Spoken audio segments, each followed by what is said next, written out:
ছোট থেকে তিলে তিলে বড় করা এই শখের ডালিম গাছ আজ আমায় কেটে ফেলতে হবে।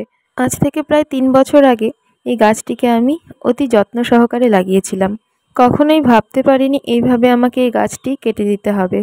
তাই আজ শেষবারের মতো গাছটিকে ভালো করে আমি দেখে নিচ্ছি। তারপরে কষ্ট হলেও উপায় নেই, আমাকে গাছটি কাটতেই হবে। তো গাছটির গোড়াটা ছিল খুব শক্ত, যেহেতু অনেক দিনের গাছ, তাই আমার মাটি খুঁড়তে খুব অসুবিধাই হচ্ছিল। কাজে একটি বাসিলা নিয়ে আমি মাটি খুঁড়তে শুরু করলাম।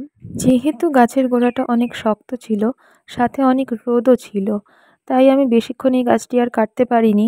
কিছুক্ষণ আমি রেস্ট করছিলাম, আর সেই সময় আমার বোন গিয়ে গাছটি কেটেছিল। কিন্তু বিশ্বাস করো, এই গাছটি কাটার আমার এক ফোঁটাও ইচ্ছা ছিল না। কিন্তু কি করব, যেই যখনই আমাদের বাড়িতে আসে সেই বলে বাড়িতে নাকি ডালিম গাছ রাখা ভালো না, তাতে নাকি বাড়ির অনেক ক্ষতি হয়। প্রথমে এক দুজনে এই কথাটি বলেছিল, কিন্তু তখন আমি আর গায়ে মাখিনি, গাছটি তুলিও নি। কিন্তু যখন যেই আসে সেই বলে, তো বারবার এই কথাটা শোনার পর মা বলল গাছটিকে তুলেই ফেল। সবাই যখন এত করে বলে, তাই কষ্ট হলেও শেষে আমাকে এই গাছটি কাটতেই হলো। গাছটি দিয়ে এই জায়গাটা এতদিন ভরা ভরা ছিল, কিন্তু আজ গাছটি তুলে ফেলার পর জায়গাটা একদম ফাঁকা হয়ে যাবে। যাই হোক, অনেক কষ্টের পর এই যে গাছটি তুলে ফেলা হয়েছে। ভিডিওটি দেখার জন্য তোমাদের অসংখ্য ধন্যবাদ। আর চ্যানেলটিকে অবশ্যই সাবস্ক্রাইব করে দিও, আর ভিডিওটি ভালো লেগে থাকলে অবশ্যই একটা লাইক করে দিও।